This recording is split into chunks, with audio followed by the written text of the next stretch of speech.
The Kingdom of Saudi Arabia, a land so ancient, yet so new and undiscovered. Well, that's at least for the vast majority of the world's population. Perhaps what most people know about the Kingdom of Saudi Arabia is that it's the birthplace of Islam, world's second largest religion, and that it's the main contributor to the oil industry, of course, with a quarter of the world's proven reserves just under its deserts. And perhaps that it's a strict country that oppresses its citizens, at least the female ones, and it's related or contributes directly to terrorism, a stereotype that is far from the truth, and unfortunately, not much is known for this golden land. How would people know and learn of a country so closed on itself, yet so welcoming to almost everyone? And the world's media isn't helping either, for when tackling most of the news related to Saudi Arabia, it's either negative, biased, scary, or untrue. Many people may not be familiar with Saudi's genuine nature, culture, tradition, social life, educational level, financial status, the dreams and hopes for the future, and the silent fights that cultivated our path. For that, something must be done.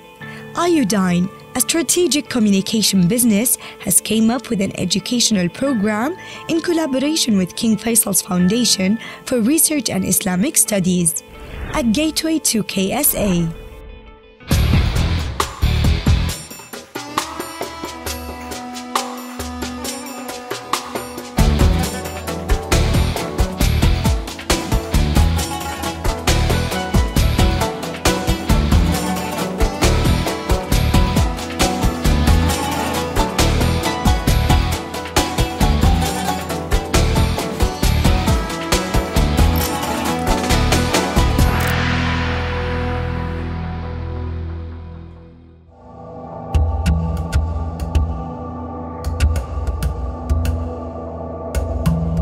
We're bringing students from all around the world to come and visit Saudi Arabia for a 9-day educational program.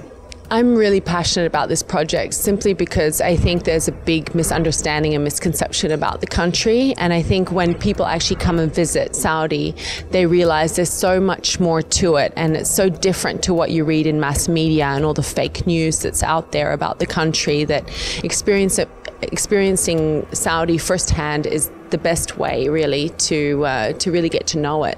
One of the most exciting things to watch is the interaction between local Saudi students or local Saudi families with international students, and seeing how they interact with one another, and the joy they have and the questions that they get to ask, and really get a better understanding of the people. I was quite nervous when on my first visit to Saudi Arabia. I'd obviously read things in the media and didn't know what to expect. Particularly, I was worried I was going to offend somebody, or not dress correctly, or not be covered properly. But it was pretty relaxed actually when I arrived, and people are so incredibly friendly. They welcomed me with open arms, and the hospitality has just been incredible since the very first time I came. Every single time I come, people are extremely welcoming. NileSat's preliminary perception of Saudi Arabia is widely spread, and we wanted to test that theory, so we asked the students participating in this trip to share their true feelings on coming to Saudi Arabia. I think Saudi Arabia in Australia is perceived as obviously somewhere quite foreign to us, somewhere quite different to, the way that we live in our culture. I guess it's just a foreign country that sort of operates in a different way to what we do. People perceive it as being a very valuable regional player in the Middle East, but also are pretty critical of the role that it's had in regional conflicts. Among people who have less knowledge about international affairs, I think that their perceptions of Saudi range from that it's very mysterious, they don't really know much about it, to being a little bit afraid and unsure of its safety. There honestly isn't a perception because people don't know. They just think, oh, it's in the Middle East, maybe? No one really knows. I think, considering that I live in the South, there's a lot of common misconceptions about Saudi Arabia, and most of them tend to be negative. I think people think there's a lot more a lot of terrorism in Saudi Arabia and that people aren't hospitable or welcoming? Some people view Saudi Arabia as an important regional ally, while others are concerned with the country's possible links to terrorism and what they view as the oppression of women. I would say Saudi is seen as a partner of the United States in the Middle East, and other than what you see on TV or read in the news, there's not too much other coverage of the country around here. It doesn't really pop up that much in discussion. It's really hard to say. We don't hear much about it. Maybe because it's like a closed country for visitors, so Brazilians don't talk much about it, so we only know what we hear, like on TV, like news and stuff. If you ask to Brazilian about Saudi Arabia, maybe they just have like a little bit of prejudice about all the things that happen in the Middle East, like safety and terrorism, that kind of stuff. And they probably think about like it's a wealthy country, because we also know that it's a wealthy country. So we don't know much about it. That's the truth. I think we don't have a lot of knowledge about Saudi Arabia. I mean, we have some news about politics or oil, but we don't know much about the culture because it's really different from ours. And since it's not a very touristic place either, like Dubai, for example, we don't know much about Saudi Arabia. Quite close country, so we don't really know what is happening there and what we can expect there, and it's often, promoted by journalists and TVs, and so we don't really know clearly what is really happening there, so we don't have a clear idea about the country.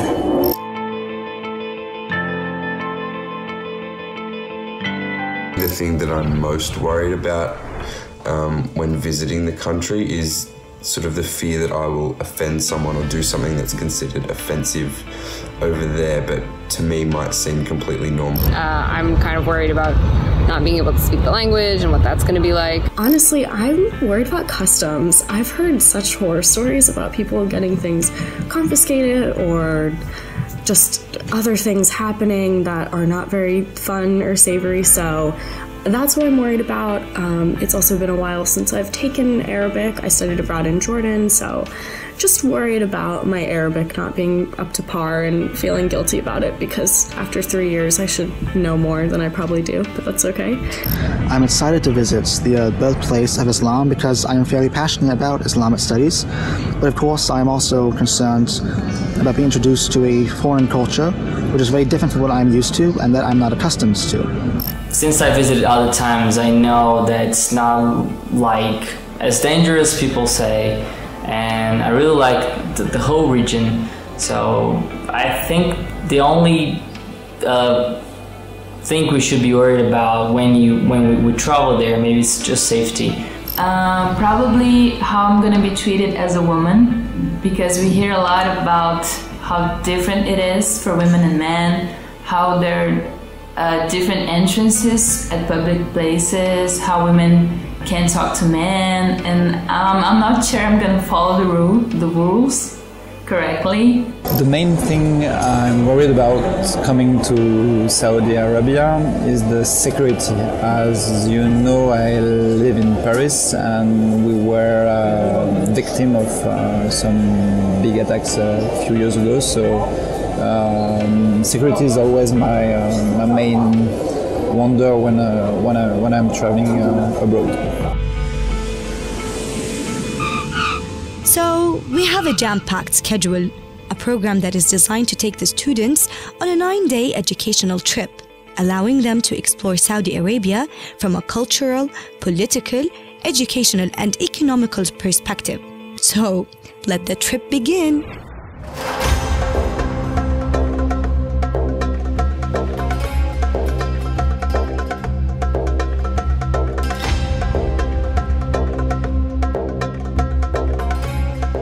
After the students' arrival, the first day of our journey had to be to Al-Janadriya Festival. It's an annual celebration that brings different cities in Saudi Arabia all in one place, allowing the visitor to this festival to go north, south, east and west of the kingdom all in one day.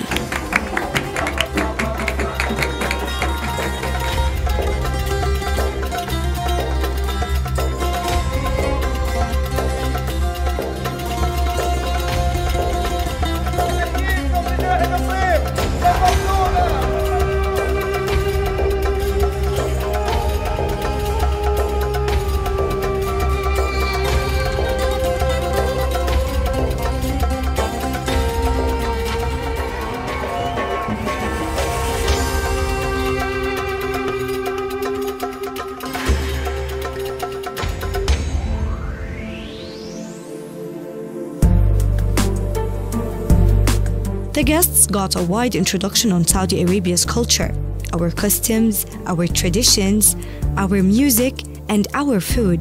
And now, we're getting ready to our next day, which will be a historical introduction to Saudi Arabia.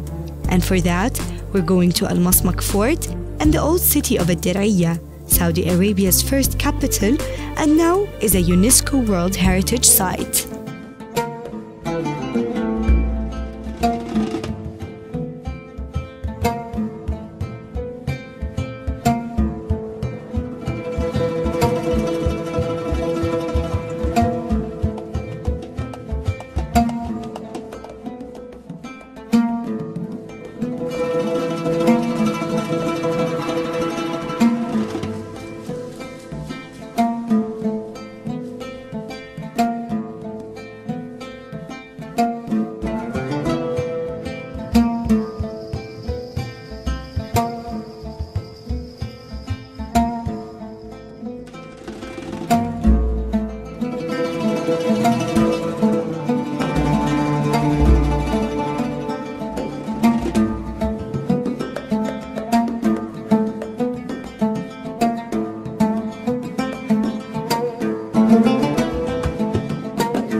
The students had too many questions coming to Saudi Arabia, and slowly they started getting answers for most of them.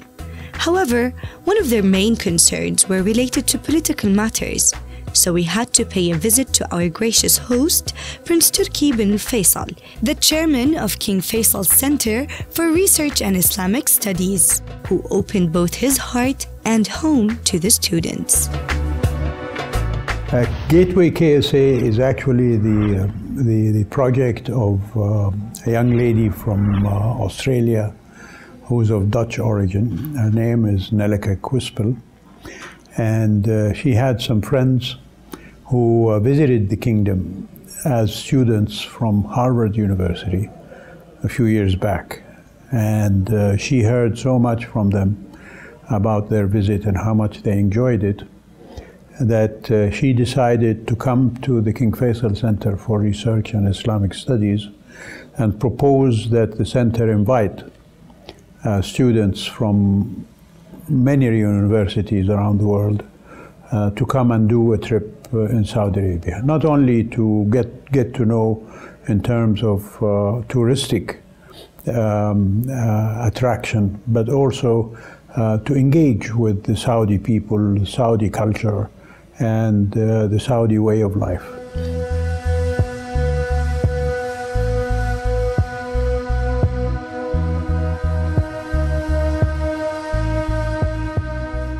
King Faisal Center for Research and Islamic Studies is an institution that is not only a think tank, but it is also a vehicle for engaging with people. Its main ethos, if you like, is following in the footsteps of the late King Faisal. When he was asked just a day before he died what he thought Saudi Arabia will be like in 50 years. And his answer was that I hope that Saudi Arabia will be a wellspring of radiance for humanity.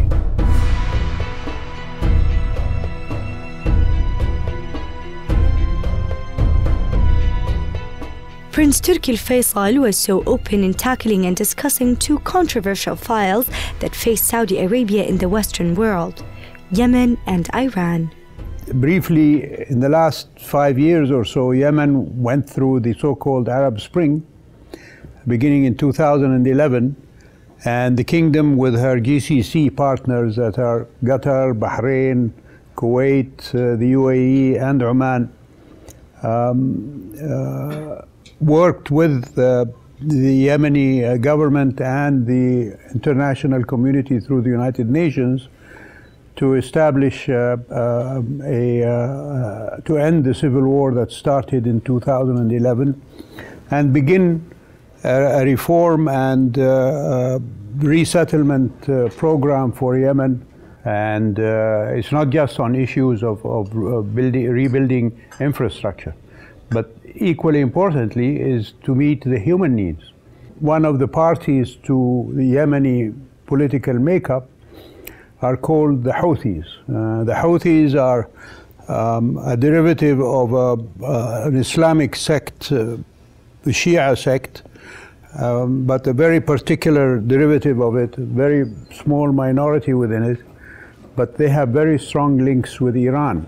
There was just a couple of days ago, 3 days ago, a UN report that verified the contribution of Iran to the Houthi military capability that runs counter to the United Nations Security Council Resolution 2216, which called for an embargo of arms to the Houthis.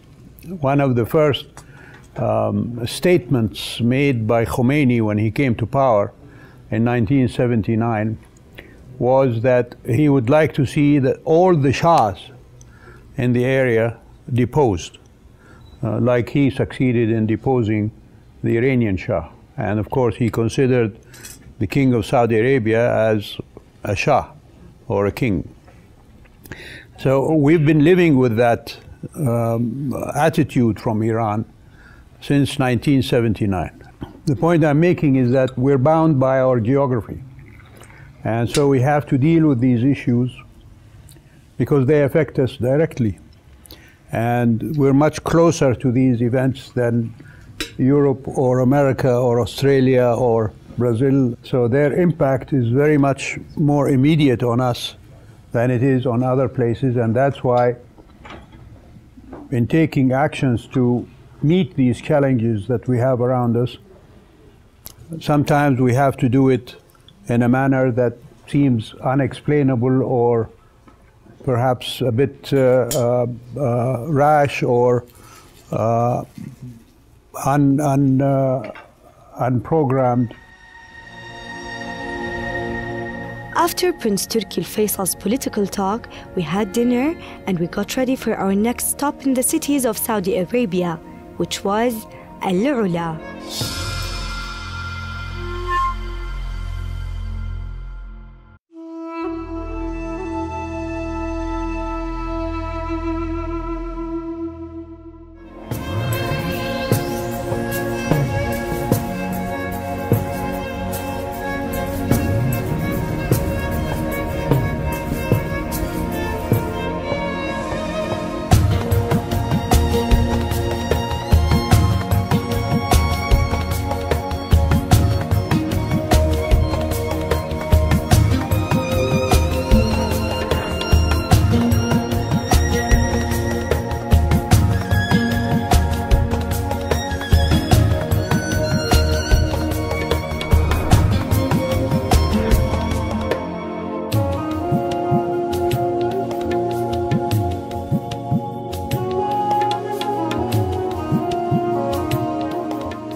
Saudi Arabia has been really different so far.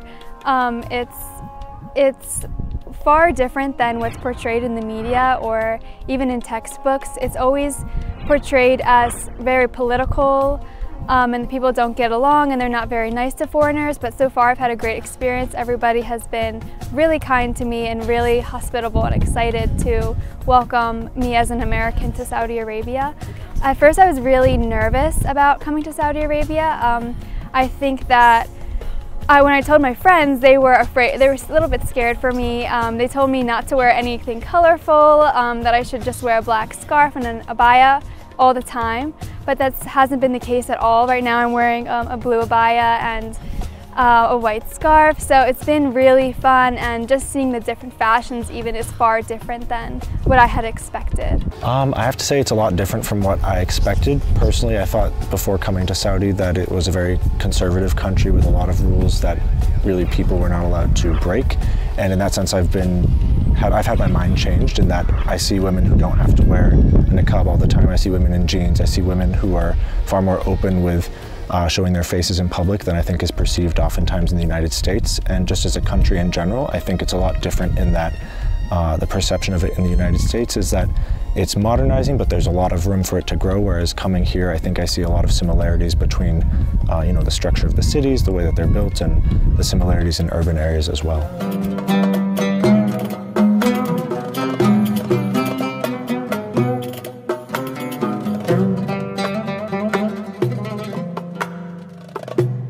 So when I was coming here, I had always heard a lot of negative things about Saudi Arabia, and my family was actually being from the south of America, we have a lot of misconceptions about what is an Arab, and especially Saudi Arabia is the harbinger of all of those negative connotations and things like that. So what had happened is I had all these wrong ideas. I was I know this isn't the way that they live, and so I was just kind of trying to look up all the different types of news, how are women supposed to act, how am I supposed to act, and I watched a little coffee video that taught me this, and so I learned one ritual, but I didn't know I was still told women aren't supposed to travel alone, or I was watching a documentary about it and it was saying all these negative things about how women live in Saudi Arabia. And even the royalty, they can be locked up and not have a choice in leaving and stuff like that. So I had no idea coming in. That's all the information that I had access to, so that's what I thought coming here. And that's why I freaked out in the stairwell, because I just didn't I didn't have any idea. From the Saudi women that I've met, from Sarah that I've met, that Saudi women can be progressive and they can have a choice in what they wear and they can have a choice in how they live their lives. But I still have yet to see the women living in Jeddah. I've just seen Riyadh, and I haven't really interacted with any other Saudi women besides Sarah, but it just shows that there's a spectrum of people, just there's a spectrum of people everywhere that have different ideas and different ways of living. Absolutely.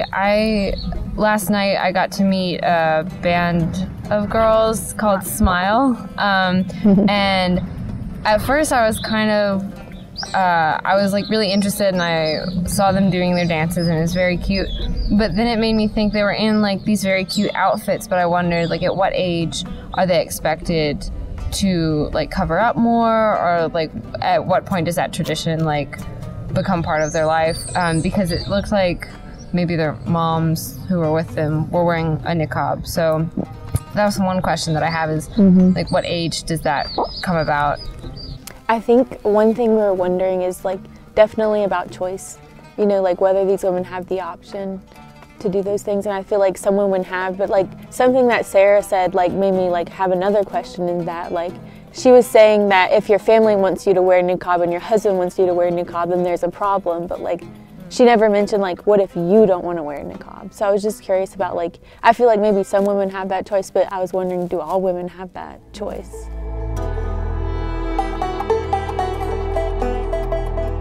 I think it makes a lot of sense, because after hearing about, I don't know, kind of the economic move that Saudi Arabia is changing towards, diversifying and things like that, women are going to be part of that, and it's going to be much easier for them to be part of it if they can drive and if they are going to be involved in all the new aspects of cinema and things like that.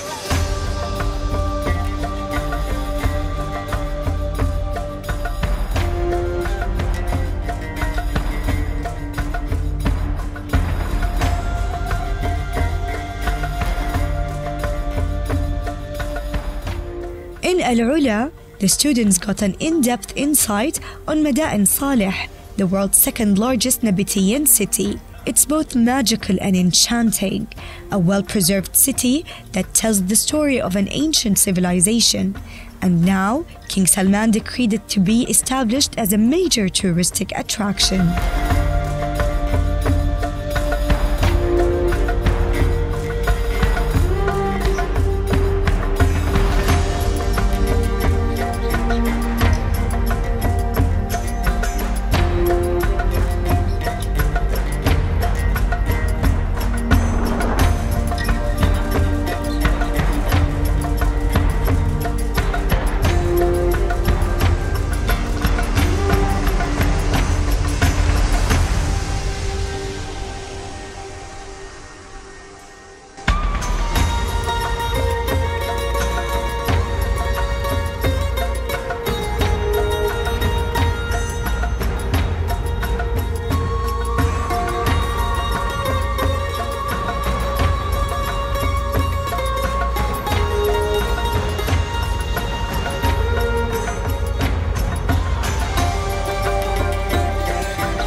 just the way people dress and the culture, the religion is very different for me, because in Brazil you barely see people wearing scarves and stuff like that.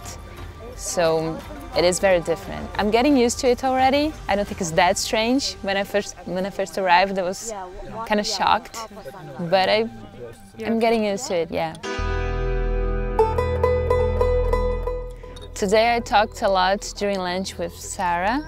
She's a Saudi girl, and she's someone who's teaching me a lot about the woman in Saudi Arabia, because I had no idea, for example, that women could walk without a man, could travel without a man, because traditionally they couldn't.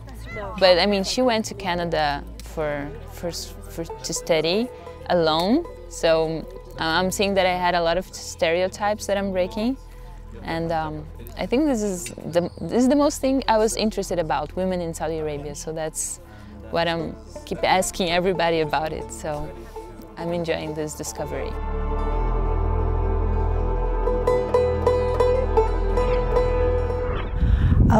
First of all, I'm very curious. I'm a very curious person, so I'm always very interested in discovering new country, and especially Saudi Arabia, a country that, you know, I have never been to Saudi Arabia. There's no tourist visa, so that's why I'm here.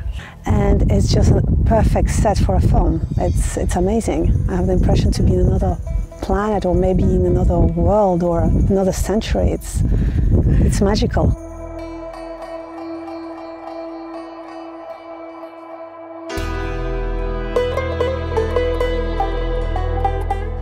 Well, we don't really have any Saudi Arabian film. I mean, I don't think I've seen one. So it will be very interesting to see Saudi Arabia from the eye of a Saudi national who will show us the life of a Saudi citizen. And what is your concern, your problems? I mean, that's what cinema is.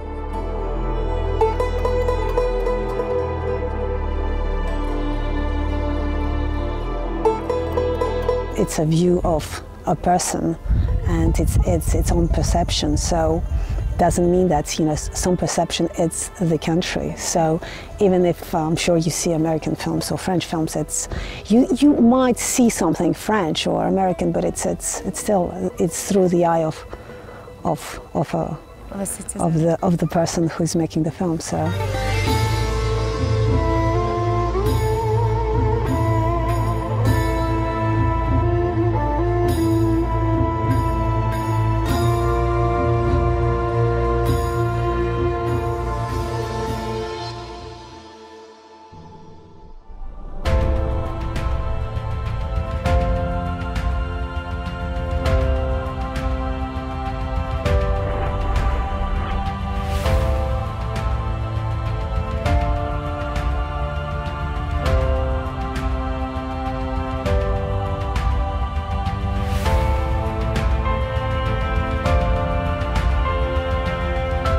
Most people don't imagine that a country like Saudi Arabia would have means of entertainment, and they wouldn't imagine it to be water activities. So our next stop in this trip will be Jeddah, the coastal city of Saudi Arabia.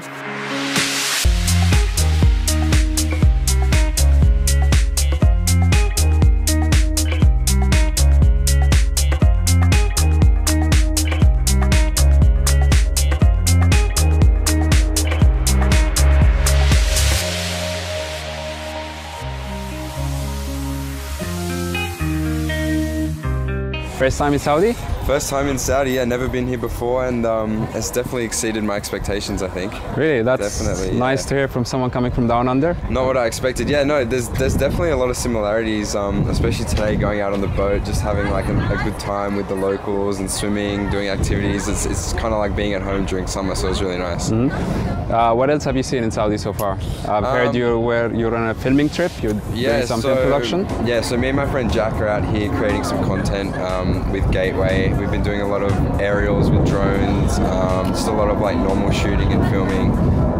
We started off in Riyadh, shot the city, like lots of history and stuff like that, which was really cool to see. And then we moved to the desert in, I think, Alula. Al-Ula? You went to Al-Ula? Great, that's a nice place. So I've been there, yeah. We saw Elephant Rock.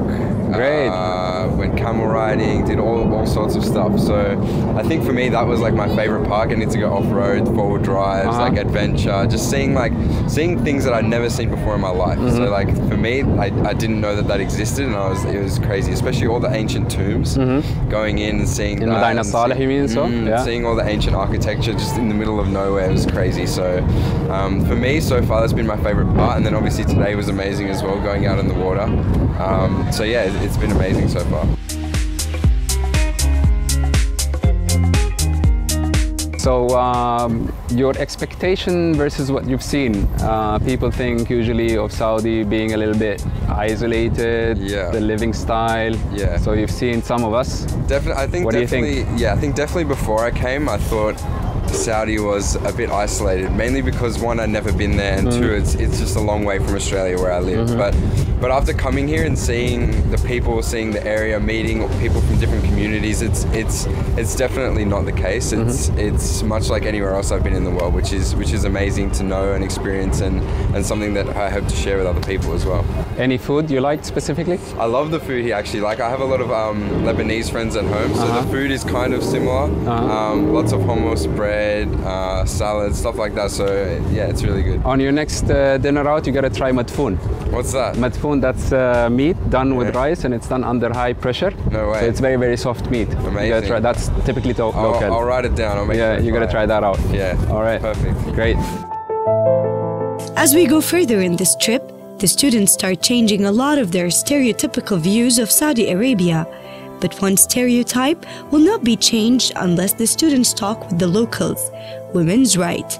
And who better to clarify this perception other than a handful of successful women from Ifat University. So, Anna, what I think, to be very honest, at the risk of sounding controversial, when there is smoke, there is fire. You know, so the stereotype you have, it was built up by stories that might have actually happened here. So we are, in a way, we're privileged. But at the same time, we have to speak about both halves of Saudi. And there are other women who actually are for the guardianship system. They believe they're more protected. They believe that they want it. They want a male guardian. They want to have a man in charge of their lives. And that's a fact. We have a large percentage of females who actually are for the guardianship system, as much as we don't see the gist of it, or why does it make sense. But that's why we want the option. That's why we want that's why we want to have it in a way that can fit both. Yeah, a lot of women fought for it, and I think that in a lot of ways made the Saudi women much stronger, because like you said, Dr. Malak, we didn't go into the streets, we didn't protest, we had our fight silently. Who is going to question the human rights and others that do not renew their information? Somebody called me from the Monaco radio 3-4 days ago, and I read it in one of the newspapers. I was in the UK. They're saying, Dr. Lama Al-Sulaiman, yes, he says, what do you think of the new law that allows women to have businesses without the consent of the wakil? I go, what? And I just explained to you, this happened in 2009. But I had the Monte Carlo radio station call me because a newspaper in the UK had written that Saudi has annulled this policy. This policy has been annulled in 2009. This year, Saudi Arabia issued for the first time, and we struggled hard. And I tell you, I have stories. For 7 years, we're pushing for sexual harassment law. It was refused twice in the Shura Council, which is like the parliament, refused by voting. And this year, the government decided once they allowed women to drive, the next morning, the sexual harassment national policy was issued. So even sexual harassment today, so we're moving at par, because sexual harassment seems to be a problem everywhere around the world. I'm just glad that we issued the policy at the same time as the rest. And we in Saudi today have a national policy for sexual harassment, even though a lot of the developed countries do not have a national law, and they leave the sexual harassment policy as part of a corporate policy and not a national law, which is, in my belief, wrong. It should be a national policy and not a corporate policy. And in the US, until today, it's only a corporate policy. Maybe a lot of the stereotype we have on your part of the world is because of this pressure we continuously feel to having to please your part of the world on how we try to solve our issues. Even we acknowledge our weaknesses, we see them.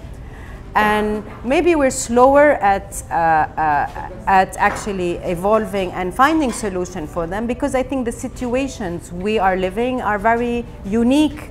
So we have injustices in our world. We have harassed women and women that are battered. We have somebody who killed a child. We have somebody who treated an expat in Saudi badly. We have these stories. And I think the whole world has these stories because courts are full. In the US, it's the highest rate of people in prison. So it's happening. You know, things are happening. But unless your generation is going to learn to be a bit more tolerant about what's happening around the world and how people are trying to deal with it, and your generation needs to only measure the amount of development and evolution that is happening in these countries and not fixate itself on one bad story, you're destroying a huge amount of citizens and people just by I don't want my little kids, because these little kids come back from school and go, Mama, why don't they like us? Mama, why do we look so bad? Mama, why? We don't have to justify all of this. We need the world to be a bit more tolerant.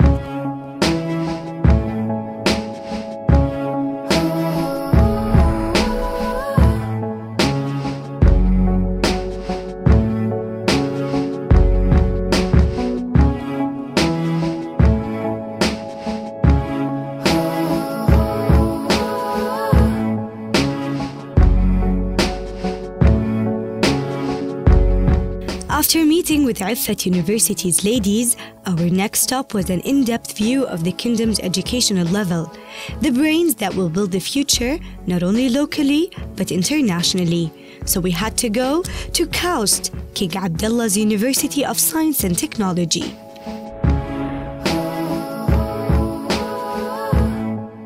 Saudi Arabia's KAUST is ranked amongst the world's most leading universities, and it has graduated world's brightest brains. It is recognized by its eco-friendly environment, landscape, and magnificent architecture.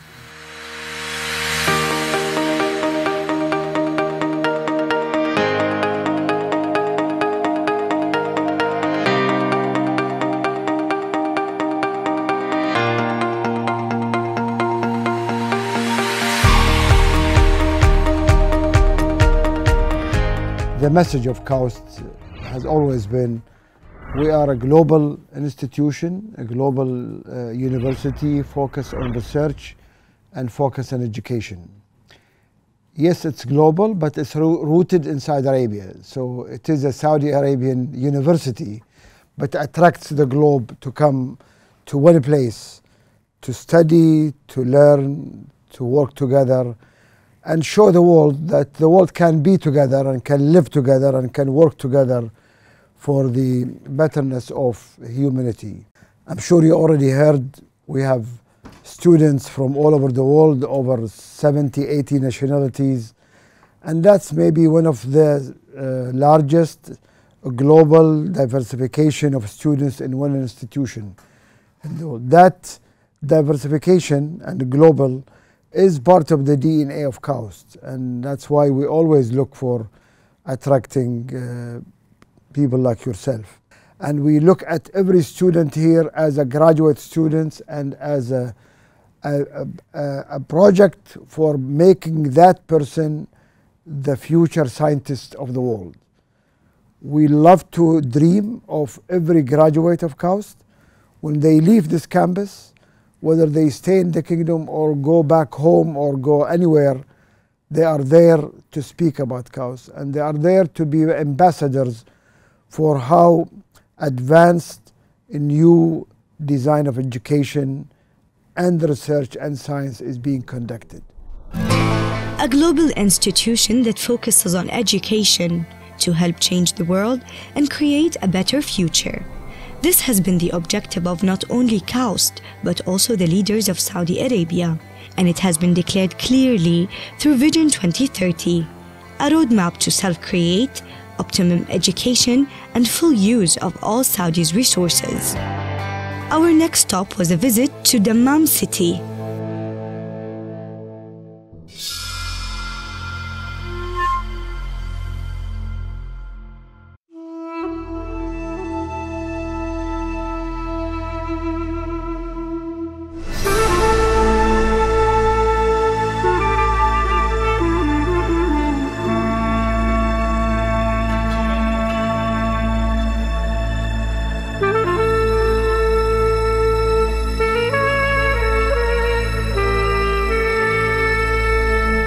When we reached Dammam, we were welcomed by the Prince Saud bin Nayef, the governor of the Eastern Province, and he was so gracious to openly discuss Saudi's vision and the use of different resources other than the oil.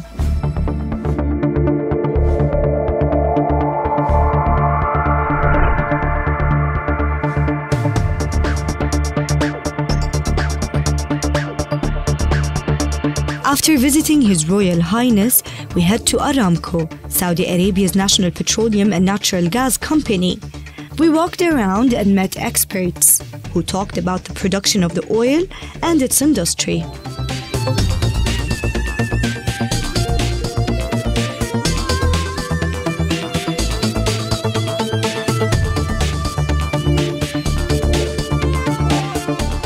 While our visit to Aramco, we visited King Abdulaziz Center for World Culture.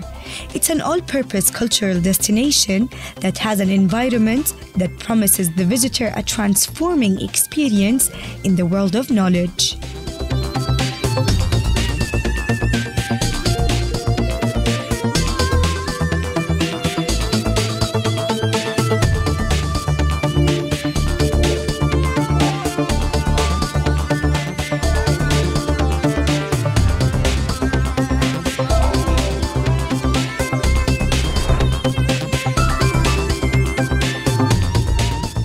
Aramco was our last stop, and after learning all about the renewable energy and oil production, we flew back to Riyadh.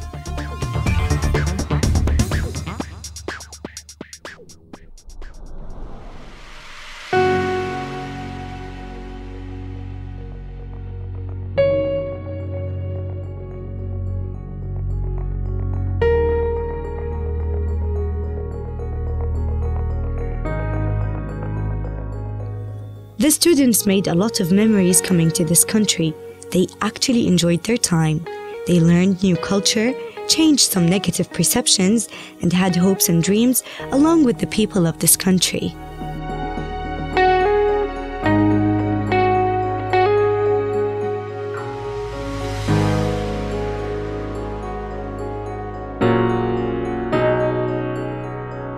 I thought that women couldn't show like the little bit of their ankles and someone would shout at them. I thought it was a lot worse than it actually is.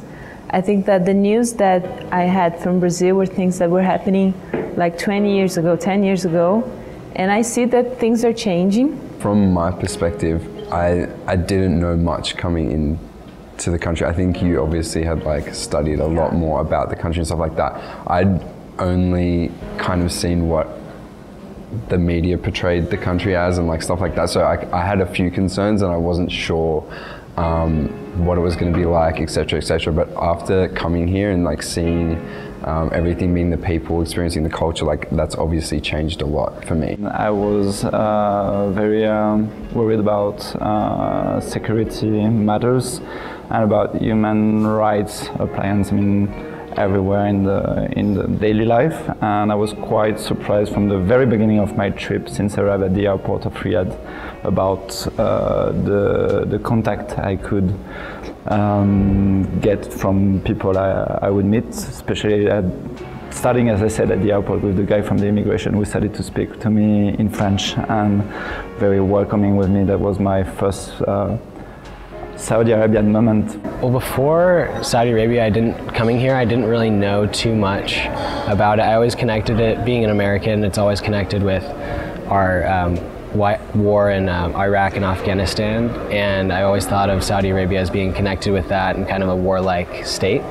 But coming here, people are generally very friendly to me. I've had nothing but good experiences with the people here. So I knew that through Crown Prince Mohammed bin Salman's reforms that the role of women in society was expanding. And I assumed that maybe perhaps things had been happening before, but after speaking with some of the women and just other people involved in this trip, it became very clear that women's role in Saudi Arabian society has been evolving for a long time, and that basically making it official through these policy reforms was just kind of, it was about time for it to happen. When we think about Saudi Arabia, we always think about the religion, the Islam, and I mean, I was talking to this girl about my favorite TV show, and it was her favorite TV show, and it's something that we don't think about. We have so many things in common.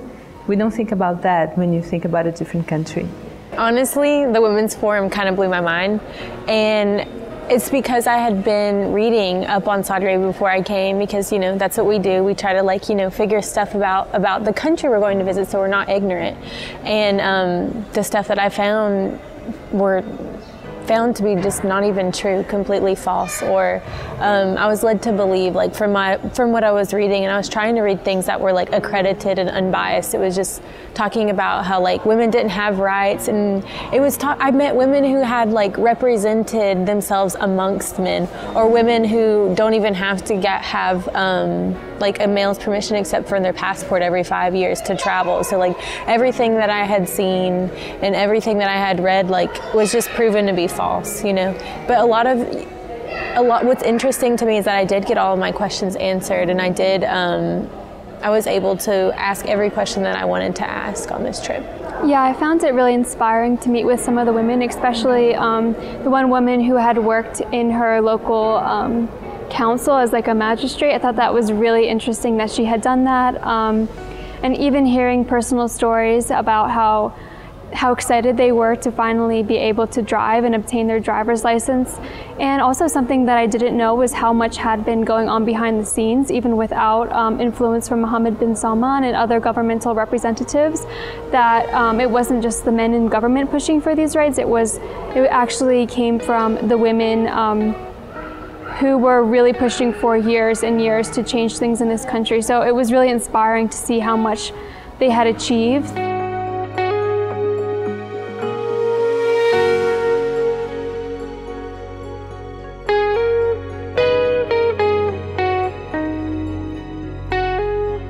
It's very different for me as a travel photographer and travel influencer. It's very important for me that not a lot of people has been here before, so we have this very unique opportunity of showing Saudi Arabia as a destination, and soon many people will be able to come. I probably enjoyed Jeddah the most, just because we got to go out on the boat and go in the Red Sea, which is somewhere that like I'd heard a lot about but never actually been to, and I didn't know it existed like that. Like it was so different to what I expected, but like it exceeded my expectations. So I think I had the most fun there, and then second to that would obviously be the desert. I think like it was just a fun time for me. And I really enjoyed meeting with local Saudi students from Jeddah and Riyadh, all together at one place, learning about science and technology. And then today we met with professors from various universities in Riyadh, talking about for Saudi policy. And I really enjoyed talking with these young Saudis. To me, I think it was really special to be able to come on this trip because, you know, not everybody can afford it. I know I wouldn't have been able to travel anywhere outside of the U.S. like with my financial situation. So like I really appreciate, you know, GatewayKSA and the Faisal Center for trying to make this not only a touristy experience but a learning experience as well. The whole trip has shown me that Saudi Arabia is changing and that there are like plans, whether it be Vision 2030 or just like a really young generation that's growing up and like learning new things and changing Saudi Arabia. So I know that I want to come back just to see what's in the works. People may look closely and see only differences. They may make prejudgmental ideas. And like NileSat said, the only way to learn about Saudi Arabia is that if you actually come and visit it. And there is no better way to conclude other than by the words of His Royal Highness Prince Turki Faisal. Our biggest attraction in the kingdom is that we don't have anything to hide. And so we present ourselves with our attractions, but also with our faults. And we recognize that as human beings, we must all have faults.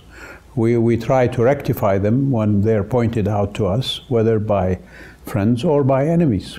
And as I mentioned, the fact that we're willing to host people from different backgrounds to come and see for themselves without any intended guidance or direction from the King Faisal Center for Research and Islamic Studies is the best way to get them to open not only their eyes but also their minds and their hearts. And hopefully that will be reflected when they go back to their countries and talk about Saudi Arabia. And one of the things that we're doing, of course, with your television channel is documenting this experiment, because it is very important for us that a wider audience can get to know what it is like to host foreigners in your own land and be not only hospitable but also open and engaging with them. Saudi Arabia has set for itself a course which is defined as Vision 2030. The King Salman, has announced this decision when he became king a couple of years ago. He delegated the responsibility of implementing this Vision 2030 to the Crown Prince, Prince Mohammed bin Salman. And the excitement that has been generated by the announcement has consumed, I would say, the majority of the Saudi population. And although those who continue to think of it as addressed only at people who are 30 years or younger, because Saudi society is made up nearly 70% of 30 years or younger people, someone like myself, whom I consider to be a senior citizen, are equally enthused and excited by the ambition of Vision 2030. I'm not going to say farewell to anybody. I'm going to say au revoir, as the French say, or come back again and see us as many times as you like.